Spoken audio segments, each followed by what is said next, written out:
Bonjour à tous, Anguille et Tori et bienvenue dans votre podcast Le Quart d'heure Bidartar, le podcast de l'Office de tourisme de Bidart dans lequel nous recevons chaque semaine un invité qui nous parle de ce qu'il fait à Bidart, pour Bidart, en nous livrant ses bons plans et ses plus belles anecdotes. Et aujourd'hui on a rendez-vous avec Gilles Berthoud. Et Gounon, Gilles, comment ça va ? Bonjour Valentin, très bien. Alors on est très content de te recevoir sur le podcast et aujourd'hui on va enfiler nos baskets puisqu'on va parler running ou plutôt terre de running puisque tu es à l'origine de cette boutique. Alors je te laisse te présenter et nous parler de ton activité qui permet à tous les passionnés de course à pied d'être bien équipés toute l'année. Alors Terre de Running, c'est une enseigne qui est née dans la région Rhône-Alpes, qui est une enseigne spécialisée dans tout ce qui est running, trail, triathlon, marche nordique. Pour faire simple, on conseille les personnes qui viennent au magasin avec tout un système, tout un protocole. Le but, c'est qu'ils repartent avec la bonne chaussure par rapport à leur activité ou à ce qu'ils demandent dans leur performance. On a découvert que tu proposais une analyse vidéo de la foulée des coureurs pour leur proposer ensuite des chaussures qui leur conviennent le mieux et qui leur sont le plus adaptées.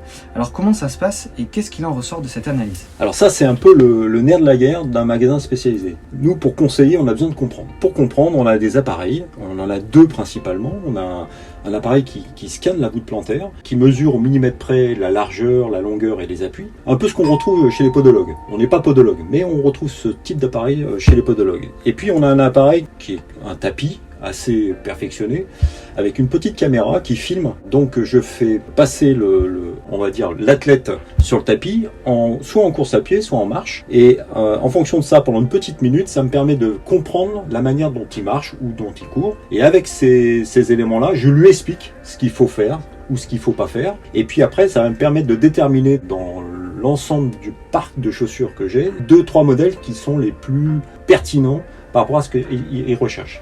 Et là, on est très précis derrière dans la manière de choisir la chaussure. Et au final, c'est le client qui va décider, parce que c'est lui qui va être dans les chaussures, donc il va partir avec la chaussure où il se sentira le mieux. Alors on sait que Terre de Running fédère une grande communauté de runners qui se retrouvent pour courir une fois par semaine. Alors raconte-nous comment cette idée a germé et comment ça se passe. Alors cette idée a germé parce que d'autres Terres de Running existaient avant, et puis c'est un peu créer une communauté de runners, donc des personnes qui ont envie de se retrouver, qui partagent la même passion. J'ai développé ça à Bidart après l'ouverture. J'ai ouvert en octobre 2018 et à partir de février, j'ai lancé cette opération. Le principe, tous les jeudis, une communauté de runners savent qu'il va y avoir un départ running. Rendez-vous avant 19h parce qu'on part à 19h, rendez-vous au magasin. Les gens soit sortent du boulot, se changent dans le magasin, ils laissent leurs clés, ils se mettent en affaires de running. Je ferme le magasin et on part tous ensemble. Le principe, c'est qu'on va créer des groupes de niveau. Alors quand on se connaît, ça va. Dès que là on est en période estivale, on a des personnes, des nouvelles têtes, donc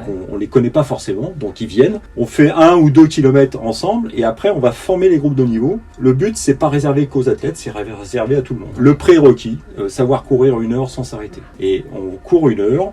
On revient au magasin et on partage une petite boisson ensemble, bière, jus de fruits, eau, bref, le but c'est de créer un lien et généralement lorsqu'on fait du sport, tout de suite les liens se créent plus facilement. Ouais, ça tisse des liens et ça permet de passer un moment convivial après l'effort. Alors sur la carte interactive du site internet de l'Office de tourisme, on a intégré cet hiver 4 parcours de running à faire à Bidart. Ces parcours ils ont été réalisés en collaboration avec ta communauté de runners, ils sont classés par niveau et aussi par couleur et ils rencontrent un franc succès. Alors est-ce que tu peux nous en parler un peu de ces parcours et de leurs différentes caractéristiques ? J'ai consulté mes runners qui ont l'habitude, qui viennent tous les jeudis et on a mis 4 niveaux de difficulté. Alors la difficulté c'est soit en termes de kilomètres, de petits parcours à plus grands parcours, je crois qu'il y en a un qui fait pas loin de 13 km. Ouais, et l'autre point de difficulté c'est en dénivelé. Parce que on n'est pas un pays plat. Voilà, on n'est pas dans les Landes. Je suis désolé pour les Landais, mais on n'est pas dans les Landes. Donc, il faut tenir compte quand même du dénivelé. Donc voilà, les critères, ça va être le dénivelé plus la distance du parcours. Alors on a beaucoup de monde à convaincre justement pour la reprise d'une activité sportive régulière, je fais d'ailleurs partie de ces gens-là, mais après les excès de la saison estivale, il va bien falloir s'y remettre un jour. Alors qu'est-ce que tu pourrais nous conseiller pour une reprise en douceur sans que les courbatures du lendemain soient vraiment rédhibitoires pour la suite des entraînements ? Alors point clé déjà d'avoir une bonne paire de chaussures. C'est le plus important pratiquement pour débuter la course à pied. C'est important parce que chaque paire de chaussures a ses particularités. Que ce soit au niveau des marques, il y a plusieurs modèles, il y a des modèles même pour rattraper des problèmes de pronation, des petites choses comme ça. Voilà, donc il faut déjà bien cibler la bonne paire de chaussures. Le deuxième point, s'y mettre doucement. Ça sert à rien de faire des grosses sorties d'un coup, donc il faut y aller progressivement. Bien se connaître et bien appuyer aussi sur les périodes de repos. La récupération est aussi importante que l'entraînement. Donc au démarrage, faire des petites distances, laisser passer 2 jours, reprendre, essayer d'augmenter un peu ces distances.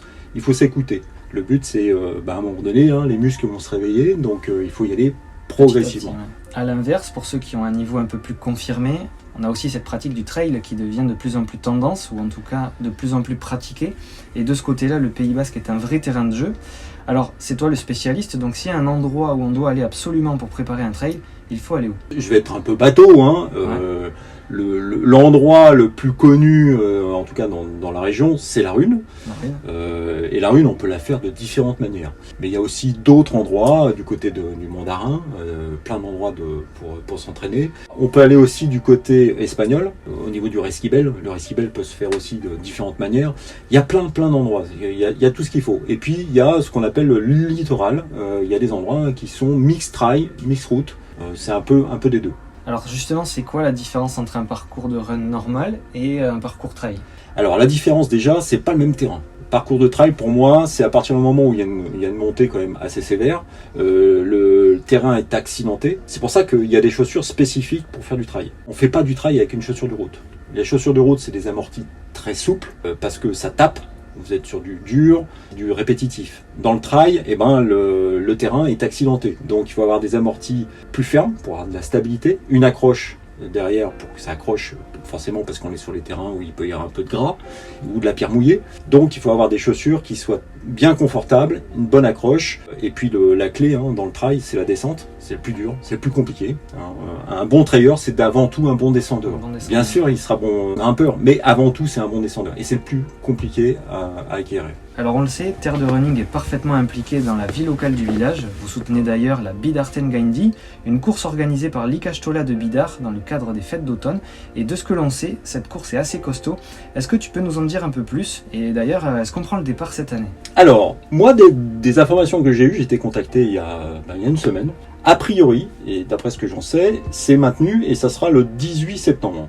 Ça tombe en même temps que le triathlon de Saint-Jean-de-Luz. Voilà, donc il va falloir gérer ça, parce que je suis aussi partenaire du triathlon Saint-Jean-de-Luz. Le parcours, il y a 2 ans, parce qu'il y a eu le confinement entre-temps, le parcours, il y a 2 ans, était, on va dire, assez exigeant, parce que ça monte et ça descend. Toujours pareil. Donc peut-être, il sera peut-être plus adouci, mais en tout cas, on va rester quand même sur les bases du parcours initial, parce que Bidar, c'est pas plat. Je suis désolé. Mais c'est ce qui fait aussi le charme du village. Exactement. Donc, mais bon, ça a l'air bien parti. Je crois qu'ils ont déposé une autorisation auprès de la préfecture, parce que dans chaque course, on est obligé d'informer la préfecture pour avoir l'accord de la préfecture et aussi de l'accord de la mairie. Donc les choses sont en ligne. Et là, combien de participants à peu près en temps normal? C'est plusieurs centaines, plusieurs dizaines? À quoi on peut s'attendre? C'est une course locale, voilà, qui a son petit charme. On espère le plus possible, parce que le but c'est quand même aussi d'avoir une rentrée d'argent pour les écoles. Bien sûr, c'est l'objectif. C'est l'objectif principal. Donc moi j'invite le maximum de gens à venir et à s'inscrire, parce que le but c'est ça. Donc je suis partenaire de cette course pour ça.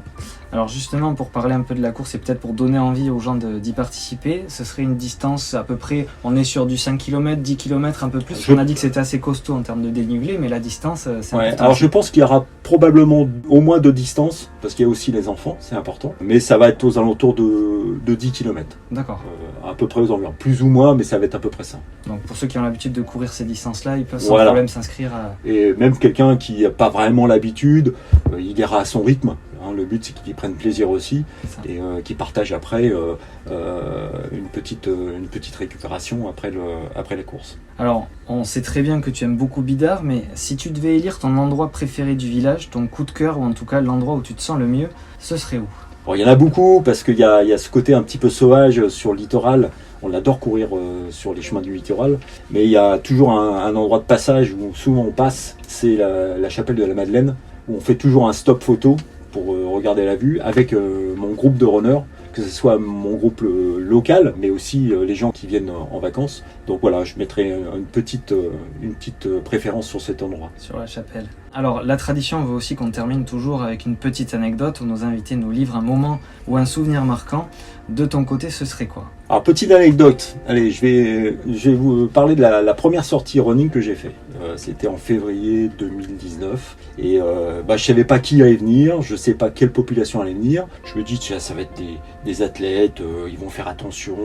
Donc, il y avait peut-être une vingtaine de personnes qui étaient présents pour cette première édition. Et je connaissais personne. J'avais prévu une petite boisson. Alors au départ, beaucoup de jus de fruits, de jus de pommes, de l'eau pétillante. Je me dis, bon, c'est les sportifs, ils font attention. Et puis je me suis dit, bon, moi c'est un peu mon côté, un peu festif, un petit pack de bière. Ouais, au cas où. Au cas où. Et la course se passe, tout le monde était content, et puis je sors tout ce qu'il fallait. Et en fait, je me suis rendu compte que c'est la bière qui a séduit le plus. et le reste, j'avais ça sur les bras. Et depuis, je dirais, vous regardez dans le frigo, je dois avoir au moins une quarantaine de bières qui attendent la course de demain. D'accord. Le jeudi, hein, c'est voilà.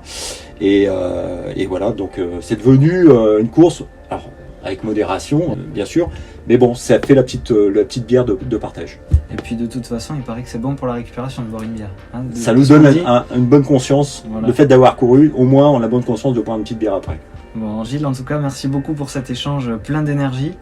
Merci à toi, Valentin, d'être venu. Au moins, tu connais le magasin, tu vas pouvoir te remettre à courir, tu viendras le jeudi avec nous. Exactement, c'est l'objectif, parce que c'est ce que j'ai dit cette année, je reprends le sport, je vais recommencer à courir. Donc, écoute, le pari est lancé et je vais essayer de m'y tenir. En tout cas, on est ravis de t'avoir reçu dans le quart d'heure Bidartar et on espère que les gens viendront s'équiper chez Terre de Running pour profiter de tes bons conseils, mais surtout pour apprécier ta gentillesse. De notre côté, on se donne rendez-vous la semaine prochaine pour un nouvel épisode de votre podcast. Gardez la pêche et d'ici là, prenez soin de vous. Issa Nuncha.